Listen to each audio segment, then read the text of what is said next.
The cargo ship drifted through the empty darkness of space like a dead thing. Its engines had gone silent 3 hours ago, and now it tumbled slowly end over end, caught in the gentle pull of distant gravity wells. Inside the ship, a young man named Danny Vance sat in the pilot chair and watched his oxygen meter drop lower and lower. He was 26 years old. He had been hauling cargo between human colonies for 4 years, saving money to buy his own ship someday. Now he was going to die alone in a part of space where no human had any business being. The Kathrani system was far from human territories. Danny had taken a shortcut through it, trying to shave 2 days off his delivery time. His boss had warned him about pushing the old ship too hard, but Danny had been young and confident and stupid. Now the engine core had cracked, the backup systems had failed, and he was floating in alien space, with 6 hours of air left in his tanks. He had sent distress signals on every frequency he knew. No one had answered. Why would they? The Kathrani kept to themselves. Everyone in the galaxy knew that. They were an ancient species, much older than humanity, and they wanted nothing to do with the younger races that were spreading. Across the stars, Danny closed his eyes and thought about his mother back on Earth. He thought about his sister and her new baby that he had never gotten to meet. He thought about all the things he would never do, all the places he would never see. The communication panel crackled. Danny's eyes snapped open. For a moment, he thought he had imagined it. Then a voice came through, speaking in accented but clear standard English. Human vessel, this is Kathrani survey ship Gentle Dawn. We have received your distress signal. What is your situation? Danny's hand shook as he reached for the transmitter. This is Danny Vance of the cargo hauler Wandering Mule. My engine is dead. Life support is failing. I have maybe 5 hours of oxygen left. Please, if you can help me, I will give you anything I have. There was a long pause. Danny held his breath, waiting. Hold your position, Danny Vance. We are coming. The Kathrani ship appeared on his sensors 20 minutes later. It was a beautiful thing, all smooth curves and silver metal, shaped like a leaf floating on water. Danny watched it approach through his viewport, hardly daring to believe what he was seeing. The ship matched velocity with his tumbling vessel. A docking tube extended, and Danny heard the hiss of atmosphere as it sealed against his airlock. When the inner door opened, he found himself looking at the first alien he had ever met in person. She was tall and slender, with 4 arms that moved with a grace that reminded Danny of dancers he had seen in videos. Her skin was covered in small iridescent scales that shifted color as she moved, going from deep blue to pale green to soft purple. Her face was narrow, with large dark eyes that held an expression Danny could not read. I am Selethvo, she said. Captain of the Gentle Dawn. You are injured. Danny looked down at himself. He had almost forgotten about the gash on his arm from when a panel had exploded during the engine failure. Blood had soaked through his sleeve and dried there. It is not bad, he said. Thank you for coming. I did not think anyone would answer. Selethvo made a gesture with 2 of her hands that might have been a shrug. You were in need. We were able to help. Come, we must get you onto my ship. Yours is beyond repair. The next 3 weeks were the strangest of Danny's life. The Gentle Dawn had not been designed for humans. The air was thinner than he was used to, and he found himself getting dizzy if he moved too quickly. The temperature was kept much colder than human comfort, and he spent most of his time wrapped in blankets that the crew had found for him in storage. The food was the hardest part. Kathrani biology was very different from human biology, and most of their food was poisonous to him. Selethvo and her crew spent hours studying human nutritional needs and synthesizing something that Danny could eat. It tasted terrible, like wet cardboard mixed with metal, but it kept him alive. Danny watched the crew work to keep him healthy. They diverted power from their own heating systems to warm his quarters. They adjusted the oxygen mix in the section of the ship where he stayed, even though it made that area uncomfortable for them. When his wound became infected, they used their limited medical supplies to treat it, supplies that they might need for themselves later. "Why are you doing this?" Danny asked the lathe viewer one night, as she checked the bandage on his arm. "Your people do not usually help outsiders. Everyone says so." Salathavio was quiet for a moment. Her four hands moved gently as she wrapped fresh cloth around his injury. "My people believe that the universe is vast and cold," she said finally. "We believe that life is rare and precious. When we encounter another thinking being, we are encountering a miracle. How could we turn away from a miracle? How could we turn away from a miracle?" She looked at him with those large, dark eyes. "You are young, Danny Vance. You have many years ahead of you. Many things to see and do. It would be a great sadness for those years to end here, in the dark between stars." Danny did not know what to say. He had grown up hearing stories about aliens, about how they were strange and dangerous and not to be trusted. No one had ever told him that an alien might save his life simply because they believed life was worth saving. 3 weeks later, the gentle dawn reached a human outpost at the edge of Terran space. Danny stood at the airlock, preparing to leave the ship that had been his home and his salvation. "I do not know how to thank you," he said to Salathavio. "I have some credits saved. Not much, but I want you to have them. And if there is ever anything I can do for you, anything at all, you only have to ask." Salathavio made that forearm gesture again. "Keep your credits, Danny Vance. We did not help you for payment. We helped you because you needed help, and we were able to give it. That is enough." "It is not enough for me," Danny said. His voice was thick with emotion. "I am going to tell everyone I meet what you did for me. I am going to make sure humanity knows that when one of us was dying alone in the dark, the Kethrani came. I will never forget this, Salathavio. Never." She reached out with one of her hands and touched his shoulder gently. "Then remember well, Danny Vance, and live well. That is all the thanks I need." Danny walked through the airlock and onto the human station. He did not look back, because he knew that if he did, he would start crying. But he made himself a promise in that moment, a promise he would keep for the rest of his life. He would tell the story. He would make sure everyone knew. And if the Kethrani ever needed help, humanity would be their dot. He had no idea that 23 years later, that promise would bring a fleet of over 600 ships across the galaxy to repay a single act of kindness. Kethra Prime was a beautiful world. It had 2 suns that painted the sky in shades of gold and orange during the long days. Its mountains were gentle and green, covered in forests that had grown for thousands of years. Its oceans were silver under the light of 3 small moons, and its cities rose from the landscape like flowers. Made of glass and stone, the Kethrani had lived on this world for 12,000 years. They had built their civilization slowly and carefully, creating art and music and science, while other species were still learning to make fire. They had reached the stars long before humanity existed, and they had looked out at the galaxy with wonder rather than hunger. They were not warriors. Their bodies were thin and fragile, their forearms better suited for delicate work than for fighting.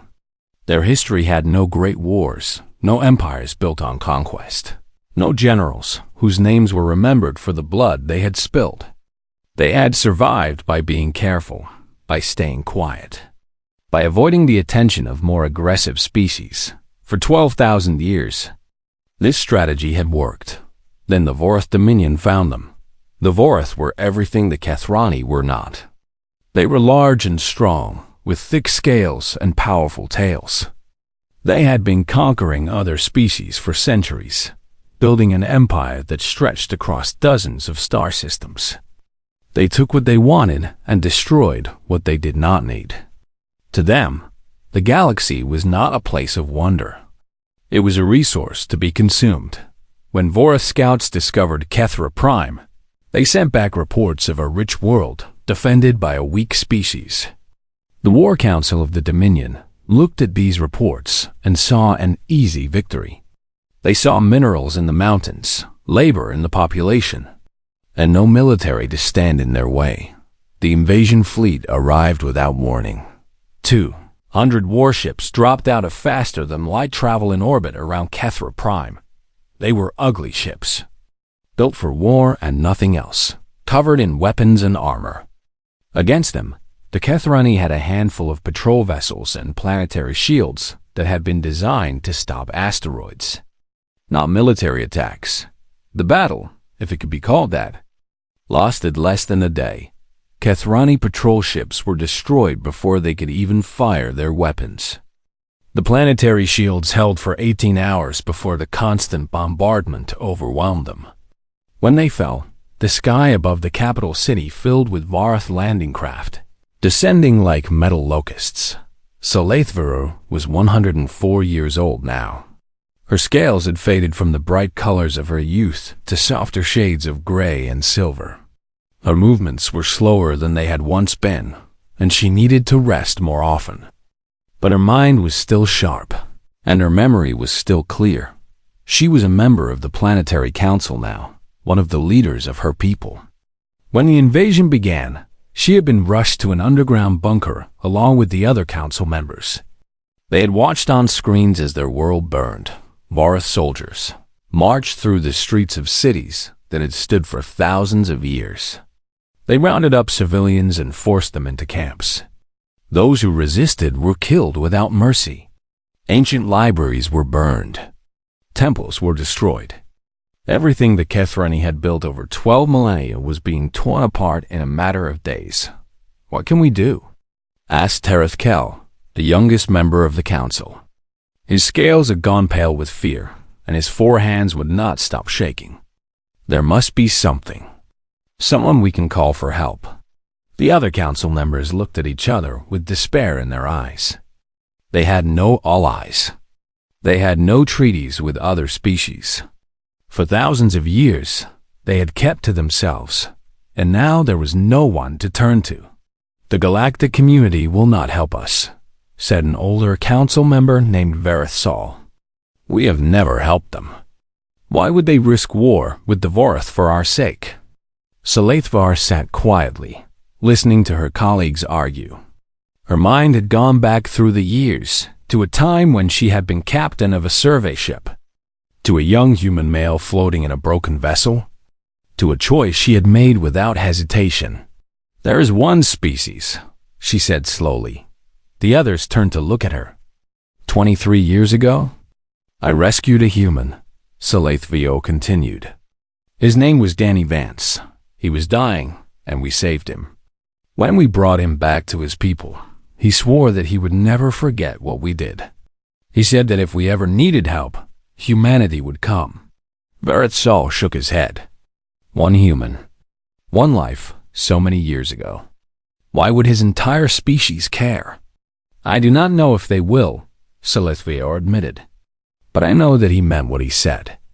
I saw it in his eyes. And humans are strange creatures. They form bonds that last. They remember kindness in ways that other species do not." She stood up, her old joints protesting the movement. "We have nothing to lose. Let me send a message. If no one answers, we are no worse off than before. But if they do answer, if even one human ship comes to help us, it will be more than we have now." The council voted. The decision was unanimous. Solaithvar composed the message herself. She kept it simple, because she did not know how many humans would hear it, or whether they would understand a longer appeal. "This is Solaithvar of Kethra Prime, 23 years ago.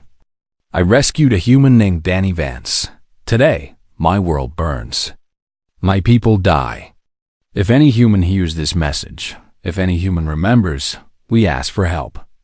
Not for ourselves alone, but for the debt of kindness that once passed between our peoples. Please, if you remember, come, She recorded the message and sent it on an old frequency, one that had been used for communication between Kethrani and human ships decades ago. She did not know if anyone still monitored it. She did not know if anyone would care, even if they heard.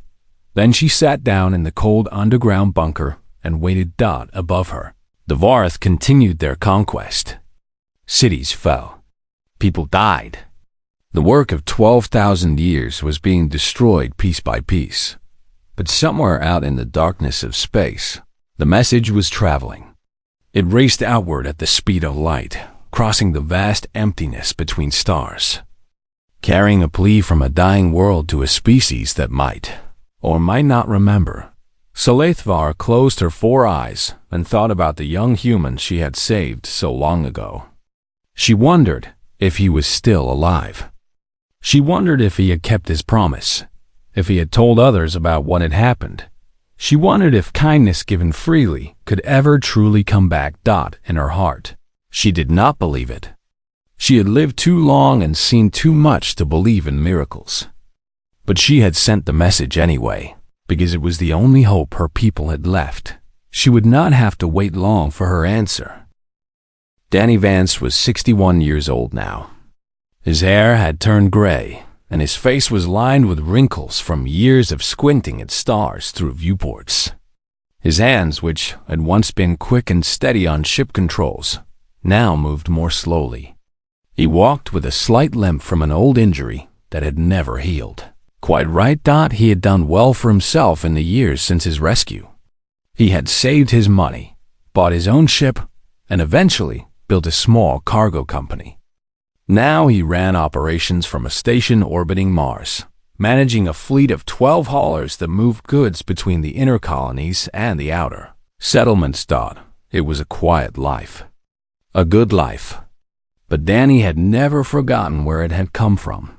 On the wall of his office, there was a photograph.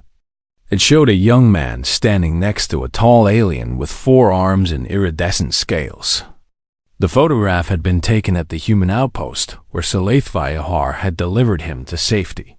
A station worker had offered to capture the moment, and Danny had kept the image with him ever since. Every new employee at his company heard the story. Every captain who worked for him knew about the Kethrani who had saved the boss when he was young and foolish. Danny had told the tale so many times that he could recite it in his sleep. He was sitting at his desk, reviewing cargo schedules, when his communications officer burst through the door without knocking. "Sir, you need to hear this right now." The young woman's face was pale, and her eyes were wide. Danny had never seen her look so shaken. He stood up, ignoring the pain in his knee. "What is it?" She handed him a datapad with a recording queued up. Danny pressed play. The voice that came through the speaker was older than he remembered, but he recognized it immediately. It was a voice that had haunted his dreams for 23 years. A voice he had never expected to hear again. "This is Saleithvar of Kethra Prime. 23 years ago, I rescued a human named Danny Vance. Today, my world burns. My people die. If any human hears this message, if any human remembers, we ask for help." Danny's hands began to shake. The datapad nearly slipped from his grip. "Please, if you remember, come." The recording ended. For a long moment, Danny could not speak. His mind was filled with memories, the cold of his dying ship, the warmth of the blankets the Kethrani had given him, the taste of the terrible food that had kept him alive, the gentle touch of 4-fingered hands changing his bandages. "Get me a line to Fleet Command," he said, his voice rough with emotion, "and contact every captain in our network. Every single one. I do not care if they are hauling cargo to the outer rim or sitting in dock for repairs. I want them all to hear this message." Within an hour, the recording had spread beyond Danny's company. Captains shared it with other captains. Crews shared it with their families. News networks picked it up and broadcast it across every human world. The story of Danny Vance and Saleithvar, had been told many times over the past 2 decades. It had become something of a legend among spacers, a tale of alien kindness that warmed hearts during long voyages through the cold dark. Now it was more than a story. It was a call to action. Admiral Grace Bennett was the commander of the Terran Third Fleet, responsible for 50 warships that patrolled the borders of human space. She was a small woman with sharp eyes and a reputation for being tough but fair. She had heard the story of Danny Vance years ago. During her early days as a ship captain, her communications officer came to her with a report that made her raise her eyebrows. "Every ship in the fleet is requesting deployment to the Kethrani system," he said. "Not just our fleet. Ships from the 2nd, 4th, and 7th fleets are also volunteering. Civilian vessels are flooding the channels asking how they can help." "How many ships total?" The officer checked his display. "Military vessels committed so far, 412. Civilian ships are still being counted, but early numbers suggest at least 200 more." Admiral Bennett leaned back in her chair. In her 30 years of service, she had never seen anything like this. Soldiers followed orders because they had to. They did not volunteer for dangerous missions in such numbers, especially missions that had nothing to do with defending human territory. "Why?" she asked quietly, though she already knew the answer. "Because they remember, Admiral." Everyone remembers. The Joint Chiefs of the Terran military held an emergency meeting. They discussed strategy and logistics and the risks of engaging the Varth Dominion. They talked about treaties and consequences and what this action might mean for humanity's position in the galactic community. Danny Vance was brought in as a civilian consultant. He stood before the most powerful military leaders in human space and told his story one more time. He told them about the cold and the fear and the certainty that he was going to die. He told them about the silver ship that had appeared like an answer to a prayer. He told them about Solathvaya and her crew, about their sacrifices and their kindness. "They did not have to help me," Danny said, his old voice steady despite the tears in his eyes. "They gained nothing from it. It cost them supplies and comfort and time. But they did it anyway, because they believed that life was precious and worth saving." He looked around the room at the faces of generals and admirals. "Now they are dying. The species that saved my life is being destroyed while we sit here and discuss politics. I am not a military man. I cannot order you to do anything. But I am asking you, as a human being who was shown mercy by strangers, please help them." The vote was unanimous. Admiral Bennett was given command of the rescue fleet. She stood on the bridge of her flagship, the Dreadnought Constellation, and watched the ships gather. Heavy cruisers and destroyers and frigates formed up in perfect formations. Cargo haulers and mining vessels and passenger liners filled the gaps, their crews ready to carry supplies and evacuate refugees. 637 ships in total. The largest fleet humanity had ever assembled for a single mission. Danny Vance was aboard his old ship, the Wandering Mule. He had come out of retirement for this. His daughter Katie was piloting, and a crew of volunteers filled every station. They were not fighters. They could not stand against Vorith warships. But they could carry medicine and food and wounded civilians. They could do something. Admiral Bennett's voice came through every speaker in the fleet. "All ships, this is Admiral Bennett. We are about to jump to the Kethrani system. Many of you know why we are here. Many of you have heard the story of Danny Vance and Solathvaya. What happened 23 years ago was a simple act of kindness. One species helping another for no reason except that help was needed." She paused, looking out at the gathered fleet. "Today, we answer that kindness. We show the galaxy what humanity does for those who showed us compassion. We remember. The fleet jumped to faster than light travel, vanishing from human space in a flash of light. They were going to war. Not for territory, not for resources, not for power. They were going to war because 23 years ago, an alien captain had chosen to save a dying human, and humanity had not forgotten. War Chief Draxus stood on the bridge of his flagship, the Conqueror's Pride, and looked down at the burning world below. Kethra Prime was almost pacified. His soldiers had crushed the last pockets of resistance on the southern continent. Processing camps were being built to sort the Kethrani population into useful workers and useless mouths. Mining operations would begin within the week. It had been an easy conquest. The Varth Dominion had faced harder battles against primitive species with nothing but sticks and stones. These Kethrani were soft, peaceful creatures who did not know how to fight. Draxus almost felt disappointed by how simple it had been. His sensor officer, a younger Voreth named Krath, looked up from his console with confusion on his scaled face. "War Chief, I am detecting energy signatures at the edge of the system." "Many signatures." Draxus turned from the viewport. "How many? Is it a merchant convoy?" Perhaps the Kethrani called for help from their trading partners. Krath's claws tapped across his controls. The confusion on his face changed to something else. Something that looked almost like fear. 600 signatures, War Chief. And counting. They are not merchant vessels. They are warships. Before Draxus could respond, the human fleet dropped out of faster than light travel. They came in like a wave of steel and fire.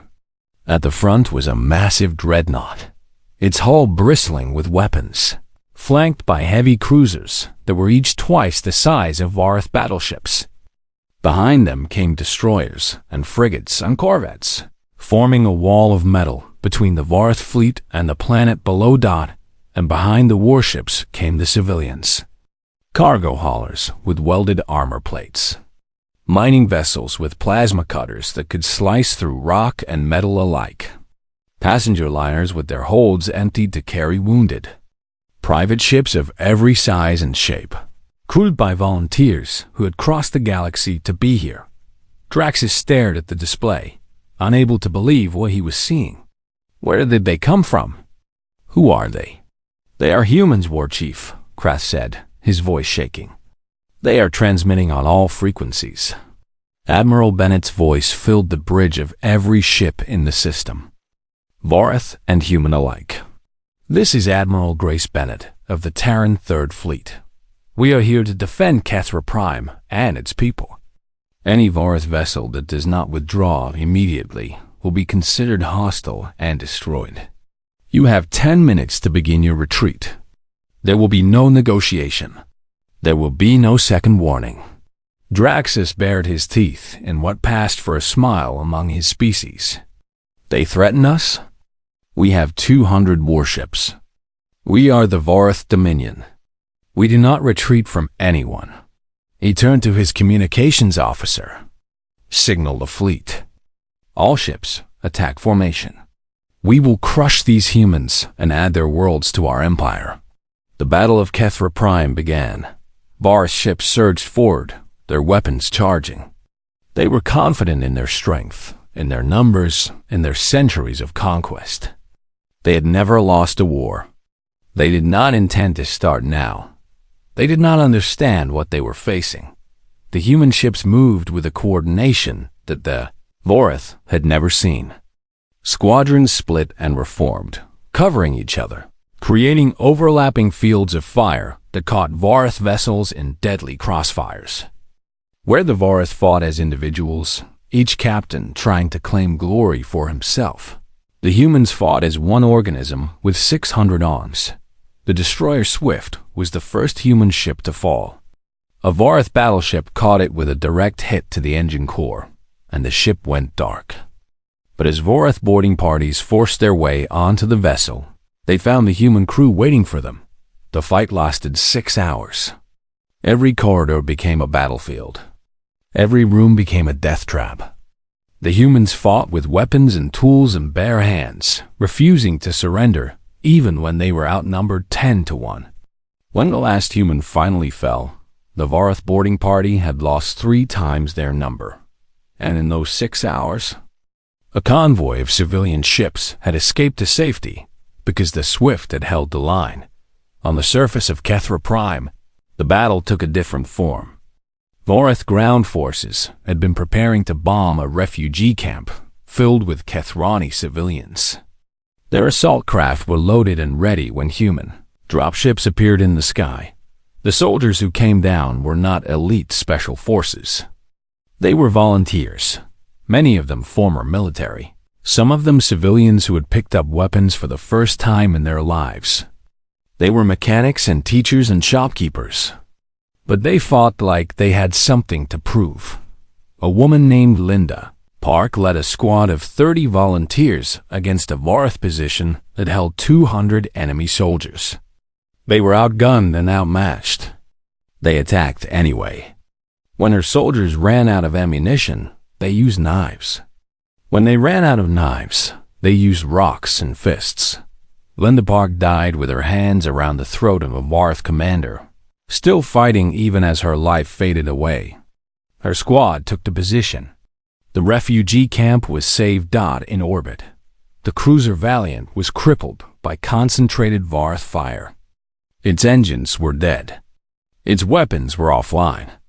Its captain, a man named Victor Hayes, looked at the tactical display and saw a Vorath carrier moving toward a Kethrani city. Loaded with bombs that would kill millions. He had one option left. All hands, abandon ship, he ordered.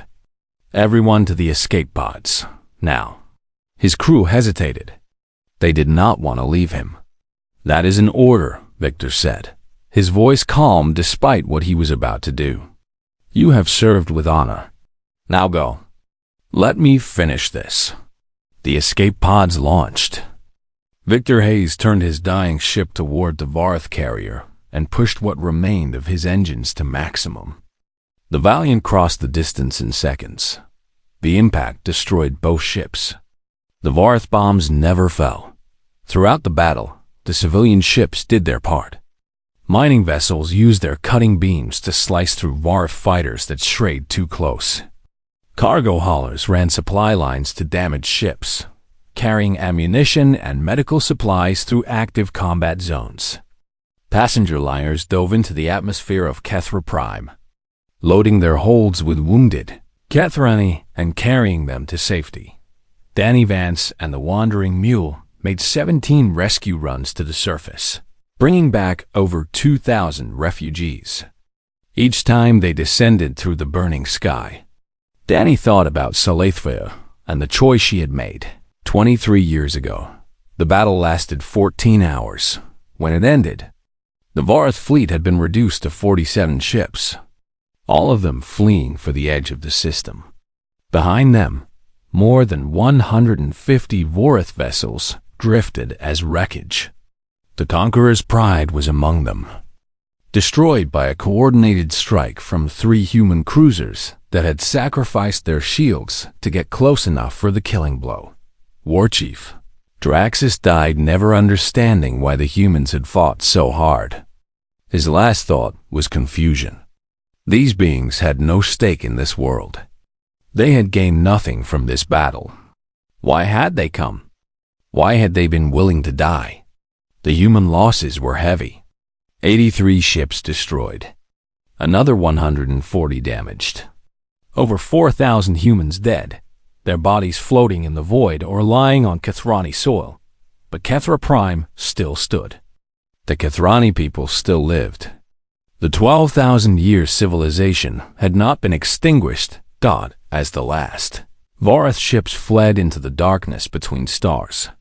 Admiral Bennett looked out at the planet. They had saved and allowed herself a moment of quiet grief for the soldiers she had lost. Then she opened a channel to the surface. Scyllathia. This is Admiral Bennett. The Vorath fleet has been defeated. Your world is safe. If you are able, please respond. For a long moment, there was only silence. Then a familiar voice came through the speakers, old and tired but alive. This is Scyllathia. I hear you, Admiral Bennett. I do not have words for what you have done. Please, come down. Let us meet face to face. Let me thank you properly." Admiral Bennett smiled. "There is someone else who wants to meet you, SciFi. Someone who has been waiting 23 years for this moment." On the wandering mule, Danny Vance closed his eyes and wept. The twin suns of Kethra Prime were setting when SciFi finally emerged from the underground bunker. She had spent days in the darkness, watching her world burn on screens, waiting for the end that had seemed so certain. Now she stood on the surface, breathing air that smelled of smoke and ash, looking up at a sky filled with human ships. The city around her was damaged but not destroyed. Buildings had been hit by weapons fire. Streets had been torn apart by Vorath ground vehicles, but the ancient spires still stood. Kathrani people were emerging from shelters and hiding places, looking up with wonder at the lights moving across the darkening sky. A shuttle descended from orbit, landing in the square in front of the council building. It was a human vessel, painted with the markings of a civilian cargo company. SciFi watched it touch down, her 4 hearts beating faster than they had in decades. The door opened. A human stepped out, moving slowly, leaning on a cane. His hair was gray and his face was deeply lined. But his eyes were the same eyes she remembered from 23 years ago, full of gratitude and determination and a fierce kind of loyalty that she had never seen in any other species. Danny Vance walked across the square toward her. It took him a long time. His leg hurt and his body was tired from days of rescue operations. But he did not stop until he was standing in front of the alien who had saved his life. For a moment, neither of them spoke. They simply looked at each other, seeing the marks that time had left on them both. "You came," SciFi said finally. A voice was barely a whisper. "Of course we came," Danny replied. "Did you really think we would forget?" SciFi's 4 hands trembled. It was one human, one life so long ago. I never believed. "That is where you do not understand us," Danny said gently. "To you, it might have been one life. But to humanity, it was everything." He reached out and took one of her hands in both of his. Her scales felt cool against his skin, just as he remembered. "You showed us something important that day, SciFi. You showed us that even in the cold emptiness of space, there is warmth. That strangers can choose to be kind for no reason except that kindness is the right thing to do. I took that lesson and I shared it with everyone I met. I told your story to my crews, my family, my friends, and they told it to others." He gestured at the ships overhead. "Every captain up there knows what you did for me. They have told the story to their children. When your message came, there was never any question of whether we would help. The only question was how fast we could get here." Another shuttle was descending from orbit. This one bore military markings. When it landed, Admiral Bennett stepped out, followed by a group of officers and officials. She walked to where Danny and SciFi stood and offered a formal salute. "Elder SciFi," she said, "on behalf of the Terran government and people, I am honored to meet you. Your act of kindness 23 years ago has not been forgotten. We hope that what we have done today begins to repay that debt." SciFi looked at the Admiral, at Danny, at the ships in the sky, and the soldiers who had died to protect her world. She had lived for over a century. She had seen many things, but she had never seen anything like this. "How can I thank you?" she asked. "My people have nothing to offer. We are not warriors. We cannot repay what you have sacrificed for us." Admiral Bennett smiled. "You already have. You showed humanity what compassion looks like when it asks for nothing in return. That gift is worth more than any payment." She handed SciFi a document, a formal declaration translated into the Kathrani language. SciFi read it with all 4 of her eyes. Kethra Prime and all Kethrani territories are hereby placed under the protection of the Terran government. Any attack on Kethrani people or property will be considered an attack on humanity itself. This protection is offered freely, without condition, for as long as the Kethrani wish it. Sci-Fi read the words 3 times before she could believe them. You would do this for us? Guard us forever. Why? Danny Vance answered before anyone else could speak. Because that is what you did for me, he said. You found a stranger dying in the dark, and you protected him. You asked for nothing. You expected nothing. You simply helped because you could. He squeezed her hand gently. Now we do the same for you. Not because we want something. Not because we expect to gain. We do it because you taught us that this is what good people do. Around them, the Kethrani were gathering. They came from the shelters and the ruins, drawn by the sight of the shuttles, by the sound of voices speaking in an alien language. They looked at the humans with expressions that Danny could not read, but he thought he saw hope there. He thought he saw wonder. A young Kethrani child approached, her scales bright with the colors of youth. She looked up at Danny with large dark eyes. Are you the human from the story? She asked. The one Elder Sci-Fi saved? Danny knelt down, ignoring the protest from his bad knee. I am. My name is Danny. My mother told me the story, the child said. She said you promised to remember. She said humans always keep their promises. Danny felt tears forming in his eyes. Your mother was right. We always keep our promises, especially when those promises are made to people who showed us kindness. The child reached out with one small hand and touched his face, feeling the strange texture of human skin. Then she smiled, her mouth curving in a way that was somehow familiar despite how different she looked from any human child. Thank you, she said simply. Then she ran back to her mother, who watched from a short distance with tears streaming down her face. Admiral Bennett had been speaking into her communicator. Now she turned back to Sci-Fi. A garrison fleet will remain in your system permanently. 5 cruisers and a full support wing. The Vorath Dominion will not trouble you again. And our engineering teams have already begun planning the reconstruction effort. Your cities will be rebuilt. Your people will be cared for. Sci-Fi stood in silence for a long moment.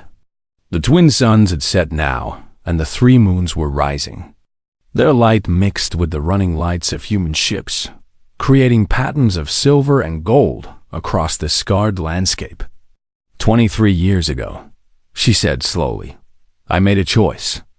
I found a dying stranger, and I decided to help him because I believed that life was precious and worth saving. I did not expect anything in return. I did not want anything.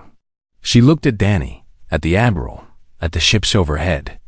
But now I understand something I did not understand before.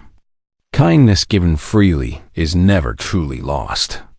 It echoes through time. It touches lives we never knew existed. It comes back to us in ways we cannot imagine. She reached out with all 4 of her arms and embraced Danny Vance, pulling him close despite the difference in their bodies, holding him as gently as she had held him when he was young and wounded and far from home. Thank you, she whispered. Thank you for remembering. Thank you for coming. Thank you for showing the galaxy what your species truly is. Danny hugged her back, tears running freely down his weathered face. In the weeks that followed, the story of Kethra Prime spread across the galaxy. Species who had dismissed humanity as primitive newcomers heard about what had happened. They learned that when the Kethrani had called for help, 600 ships had answered. They learned that humans had died to protect the species they had no treaty with, no obligation to defend. Some called it foolishness. Some called it weakness. Why would any species sacrifice so much for strangers? But others understood. Others knew what it meant to be alone in the darkness and to have a stranger reach out with a helping hand. They knew the value of kindness that asked for nothing. of compassion that was given freely. They called it something else. They called it humanity. And across the galaxy, in places where hope had seemed lost and where the strong had always preyed upon the weak, that story began to change things. Other species started to ask themselves what they might be capable of if they chose kindness over cruelty. If they decided to remember the debts they owed to strangers, it started with one act of compassion. 23 years before, in the cold darkness between stars, an alien captain choosing to save a dying human. A young man promising to never forget. And it ended with a fleet of ships crossing the galaxy, carrying a message that burned brighter than any sun. We remember. We keep our promises. And we will always come when you call. That is who we are. That is what it means to be human.